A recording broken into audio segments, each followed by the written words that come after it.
മുതലപ്പുഴയിൽ നിന്നും വീണ്ടും മത്സ്യബന്ധന ബോട്ട് അപകടത്തിൽപ്പെട്ടു എന്നാണ് വാർത്ത. കടലിൽ വീണ 11 മത്സ്യത്തൊഴിലാളികളെയും രക്ഷപ്പെടുത്തി ആശുപത്രിയിലേക്ക് മാറ്റിയിട്ടുണ്ട്. ഇന്ന് രാവിലെ അപകടത്തിൽപ്പെടുന്ന രണ്ടാമത്തെ ബോട്ടാണിത്. ഇന്നലെ രാത്രിയും ശക്തമായ തിരയിൽപ്പെട്ട് അപകടമുണ്ടായെന്ന് മത്സ്യത്തൊഴിലാളികൾ പറയുന്നു. വിവരങ്ങളുമായി അല്ലമീൻ ചേരുന്നു. അല്ലമീൻ, വീണ്ടും അദാനി ഗ്രൂപ്പ് കൈകഴുകിയിരുന്നു. ഞങ്ങൾക്ക് ഇതിനകത്തൊന്നും ചെയ്യാനില്ല എന്ന നിലപാടാണ് അദാനി ഗ്രൂപ്പ് എടുത്തിരുന്നത്.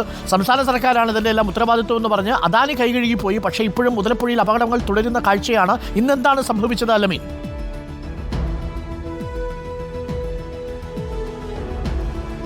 അവിടുന്ന് മത്സ്യബന്ധനത്തിനായി പോയ മുതലപ്പുഴയിൽ നിന്ന് മത്സ്യബന്ധനത്തിന് പോയ 2 ബോട്ടുകളാണ്, 2 വള്ളങ്ങളാണ് അപകടത്തിൽപ്പെട്ടത്. അതിൽ ആദ്യ അപകടത്തിൽപ്പെട്ട 2 പേർ നീന്തി രക്ഷപ്പെടുകയും മത്സ്യബന്ധനത്തിന് പോവുകയും ചെയ്തു. മറ്റൊന്ന് 11 പേരടങ്ങുന്ന ഒരു സംഘം ചിറയൻകീഴിൽ നിന്ന് പോയ ഒരു സംഘമാണ് ഉൾക്കടലിലാണ് അപകടത്തിൽപ്പെട്ടത്.